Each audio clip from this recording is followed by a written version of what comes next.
The New York Knicks defeated the Detroit Pistons 94-93 to take game 4 of their first round series. They're now up 3-1 in the series. I have to say, I did enjoy this game. For the most part, it was a very entertaining game, very competitive.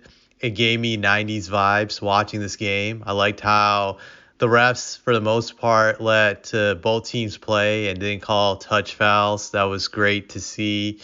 The only thing that spoiled it for me, and I say this as a neutral person in this, is I'm not a fan of neither team, but the ending spoiled it to a large degree for me when I think I'm trying to remember who went for the 3-point shot. Tim Hardaway Jr. So the Pistons had last possession. Tim Hardaway Jr. goes for like a corner three. Josh Hart jumps into him. It's an obvious foul. Jumps into him. Refs don't call the foul at all, and the game is over. The Pistons were only down by 1. Had they called the foul, he goes to the line and shoots 3 free throws, and the Pistons probably would have won the game. That to me really sucked. It was such an obvious foul. It's one of those fouls you had to call at the end of the game. It was very obvious. He lunged into Tim Hardaway Jr. and they didn't call it. That to me was terrible. It gave me flashbacks as a Spurs fan to a playoff game in which I felt the Spurs were robbed way back in 2008, which was Game 4 of the Western Conference Finals against the Lakers.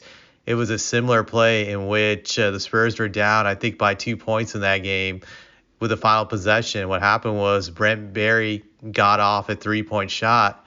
However, Derek Fisher jumped right into him, just bumped him, and there wasn't a call. The ref swallowed the whistle, who at the time was Joey Crawford, a biased ref that hated Tim Duncan, and I felt he wanted to get revenge for a year earlier when Duncan got him suspended for getting him tossed out of a game for BS reasons, but it triggered that flashback for me. I felt it was very unjust at the time.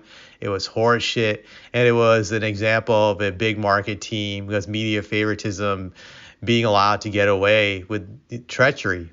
I felt like that, and I felt this was like a similar case. The Knicks were able to get away with treachery in that regard. That was so not right that they didn't call the foul at the end of the game, and now the Pistons season is over. Granted, they were not expected to win this series, but now any chance of them winning the series is pretty much over. They're down 3-1. I have to say, though, the Knicks were competing in this game. They came out with the right mentality. At one point in time in the first half, they were up by 16 points. That lead got blown when Tobias Harris got an and one play against Cat. And then after that sequence, they got a defensive stop. Tim Hardaway hit a 3.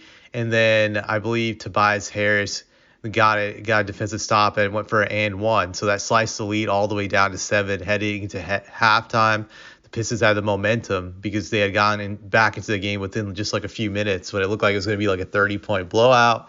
And then the rest of the game was super competitive in the second half. The Knicks were struggling to score. I think at one point in time, they shot something like 5 of like 30 from the field. The Pistons defense was very strong.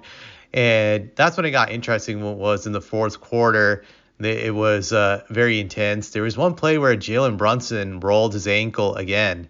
And it was just a weird ankle roll because he didn't step on anybody's foot from what I saw. He was just in a scramble with Dennis Schroeder, and it didn't look like much. So he was in extreme pain, and you're thinking like it's over for Brunson. His season's over. The Knicks season's over. He goes to the locker room, and while he's out, Karl Anthony Towns keeps them in the game with some heroics, and then Jalen Brunson comes back in, and he's okay. He starts hitting a ton of clutch shots.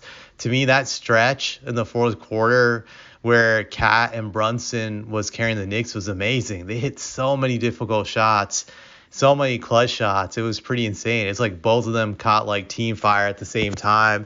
There was just one play where Cat hit this difficult shot that was behind the backboard, a fadeaway shot, and it came in. That it was fun to watch, just seeing their clutch heroics. I had to say, Brunson's clutch ability always impresses me. This guy, last few years, has been one of the most clutch players in the league, if not probably the most clutch player. I think he won Clutch Player of the Year this year, the award for most clutch player. But he always shows up in these situations, and to me it's incredible because he's not really tall. Like, he looks like he's barely like 6 feet. He's like 6 feet or close to 6'1", but he's not really imposing, at least when it comes to his height. But it's like his physical structure. He's like a bulldog. The way he's able to move these guys who are like several inches taller than him. How he can post up guys who are that much taller than him and just muscle in and make these difficult shots. That's what really impresses me about him. I'm always amazed by that, and he was incredible. This guy was playing on a bad ankle, and it didn't look like that when he came back in the game. I guess the good news for Knicks fans is that at the end of the game, he claims that he's okay, so that was huge. But kudos to him for hitting all these heroic shots, and Cat was amazing in this game. They saved the game for their team. They came through as the two stars of the Knicks. They earned their money this game. This is what they're paid to do, and they came through. I'm sure the Knicks fans are very happy about this. But like I said, I felt the ending was spoiled in the sense for Piston fans. I really feel bad for them that their team got host at the end of this game. They didn't get a fair shot, and now their season's over. One thing I'll say is I give credit to a few guys on the Pistons for playing hard when it seemed like they could have quit at the end of the game.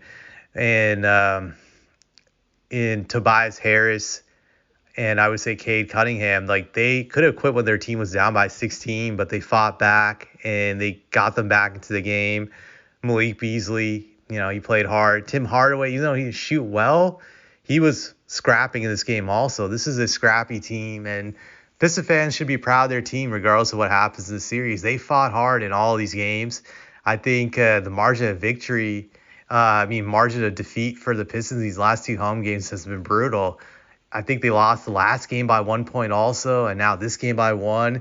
It's like they've lost both games just by like razor thin margins, just like by a hair. If one thing had just gone different for them in both of those games, they could have won. So it's been heartbreaking for Piston fans and the Pistons. But I guess the one positive, if you're a Pistons fan, you could take out of this experience is that this team is going to be even better in the future. They're going to learn from these terrible mistakes. They're going to learn from these soul-crushing defeats, and they'll be a tougher team later on. They're a very young team, so that's one thing I would say. But outside of that ending, this was a great game. This could be like a ESPN Classic game, an NBA TV replay classic, but that's all I had to say about it.